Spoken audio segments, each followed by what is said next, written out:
গোশতকে মাংস বলা জায়েজ আছে কিনা,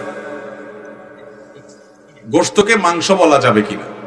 আমাদের সমাজে অনেকে বলে গোশতকে মাংস বলা যাবে না, কারণ মাংসের ব্যাখ্যায় তারা বলেন মায়ের অংশ এটা নাকি সমান সমান মাংস হয়েছে, মা যোগ অংশ সমান সমান মাংস।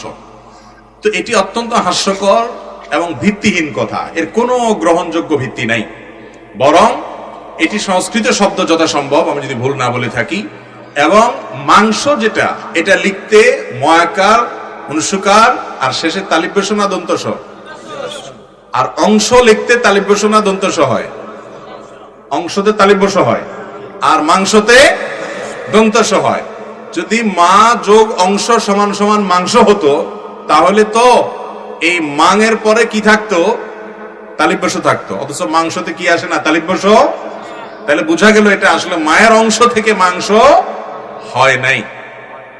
অতএব এটি সম্পূর্ণ ভিত্তিহীন কথা। এছাড়াও বিভিন্ন ভাষাবিদগণ মাংস শব্দের ব্যাখ্যায় যা লিখেছেন, আমি যতটুকু দেখেছি সেটার সাথে মায়ের অংশের কোনো ন্যূনতম সম্পর্ক নেই। অনেকে বলে যে হিন্দু ধর্মাবলম্বী ভাইয়েরা তারা গরুকে যেহেতু মা মনে করে, অতএব গরুর গোশতকে তারা মাংস বলে মায়ের অংশ হিসাবে। তাহলে মুরগিকে তো তারা আর মা মনে করে না, তাহলে সেটাকে কেন মাংস বলে? ছাগলকে তো আর মাংস বলে না, মায়ের অংশ মনে করে না, তাহলে সেটা কেন মাংস বলে? বোঝা গেল যে গোশতকে মাংস বলতে কোনো অসুবিধা নাই। মাংস এটা আমাদের সচরাচর প্রচলিত শব্দ।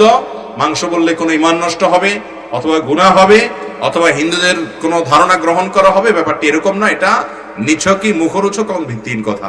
অহেতুক আমরা এই সমস্ত বিষয় নিয়ে অনেক সময় যেগুলোর কোনো ভিত্তি নেই, ভিত্তি থাকলে অবশ্যই আপনি সেটা আমলে নেবেন, ভিত্তি না থাকলে সেরকম কোনো কথা আমলে নেওয়া যাবে। অতএব মন খুলে গোশতকে মাংস বলতে পারেন ইনশাআল্লাহ।